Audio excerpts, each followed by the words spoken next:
Joining us now, Pulitzer Prize-winning author and presidential historian Doris Kearns Goodwin. She's the author of the forthcoming book, Leadership in Turbulent Times. Also with us, the host of MSNBC's The Last Word, Lawrence O'Donnell. Who also just wants everybody. He just wants peace.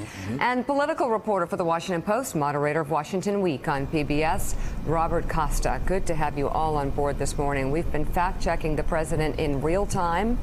It's all we can do as we cover this story because it's a little bit too difficult to let an entire set of lies over the course of 40 minutes go across the airwaves around the world without fact-checking something that is clearly wrong. So this president, Doris, has a real way with the truth here. And on the world stage, have you ever seen anything like this before? No, what really makes me sad, I was thinking about this trip that he's about to go now to England and what a special relationship, as John knows, the United States had forever with England. I mean, starting with Churchill giving that speech about the Iron Curtain where he talked about the special relationship. And I think he says he's very popular in England. He says he's very popular there.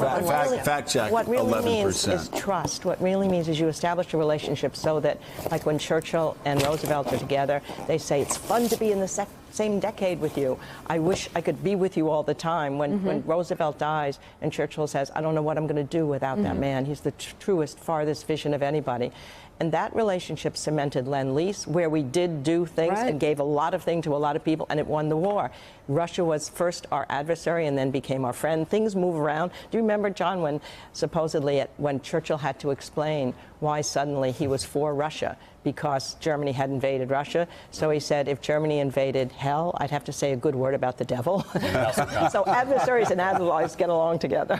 Right. But still, the idea of developing trust and having your friends and your allies be with you as they've been with us for the last 70 years, and then saying those things and thinking you can turn it around. Trust is the most important thing which he's lost with these other people, no matter what they say. Lawrence O'Donnell. You know, Joe, I just want to thank you for the job you did in the live coverage of the speech. Live fact check. The live fact check, which I needed. I mean, I don't know what his approval rating is in England. I don't have that in my head. But it is 11%, the lowest ever recorded for a first-year president. But what was it like sitting here with that kind of challenge, with all of this coming at you and trying to so pick? Much to choose you had from. to pick exactly which one of these you jump in on. And that's actually what I was kind of marveling at, was when do you jump in and what do you let slide? It's a tough thing to get through. It's really a tough thing for all of us. And I'm sure all of us have to figure out, what do we let pass? Like, for instance, it's very interesting. At this stage, I never read his tweets unless they make headlines. It's not like I'm saying I'm not going to read his tweets. I know he's going to insult our allies. I know he's going to insult people. Yeah. I know they're going to be racially tinged. I know what he's going to do.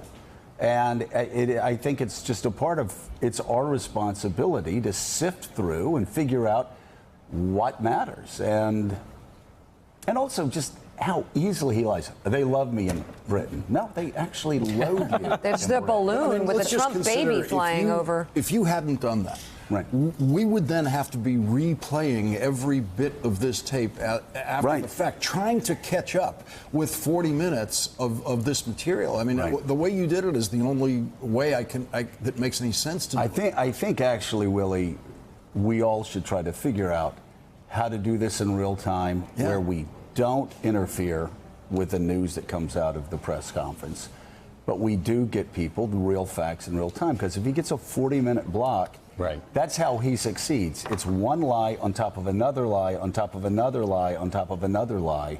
And pretty soon it's hard to untangle all those lies in a way that viewers and Trump supporters can digest. Well, he lays the foundation for a narrative that he wants to continue in a moment like that, when he has the stage. So the narrative he was creating today was that there was a problem.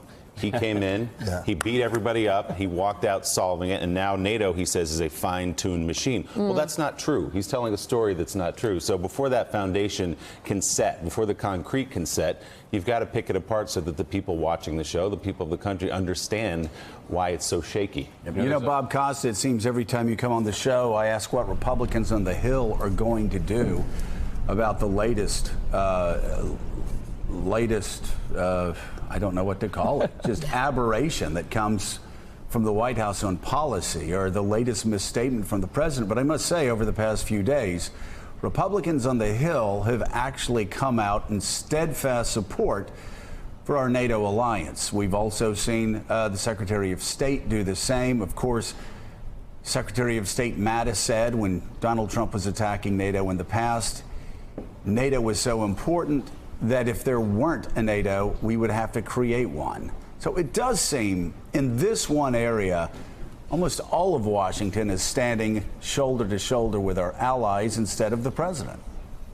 And they are also watching very closely the president's relationship with the United Kingdom, because they say, yes, there is a relationship with the West and with NATO, but so many of these lawmakers, Republicans and Democrats here in Washington, are often seen at the British Embassy, are supporters of the special relationship. They see themselves as Anglophiles, and they know that Theresa May's government, the Tory government, is in a fragile political moment, maybe looking to make a deal with the United States on trade, and they wonder, will this president take that same transactional approach without talking so much about history or moral values, just the transaction? Will he take that same approach to a nation they really value in the U.S. foreign policy community, the UK? John Meacham. There's also going to be a very highly symbolic moment in the next couple of days. He's going to Blenheim Palace, which is where in November of 1874 That just comes out of his head. which I knew That's you would- just, which I knew you that's would so like. good. November 30th. By the way, Wow. you say that just comes out of his head. Do you know for about 40 minutes he practiced that in front of his mirror Yeah. I did. at saw him right the now. Holiday Inn No, I Suites? whispered it in his ear. Okay, but I want to hear. But go ahead. Exactly. Go ahead. You Please. practiced this. When- Let's see how you You ready? pull it off. Okay. Here it comes. Winston Churchill was born. 7.5 months, Dum, very da-dum, large, dum, very dum. large, very large premature baby. So Lord Randolph, A was huge fairly head. frisky. Yeah, Yeah, go exactly. But anyway, so he's gonna try to become Churchill here. So Oy. get ready for this. And there is a great, and I didn't practice this, I swear, but there's a great Churchill line from 1942. When he was facing a vote of confidence in the House of Commons. Things were going terribly. Singapore had fallen.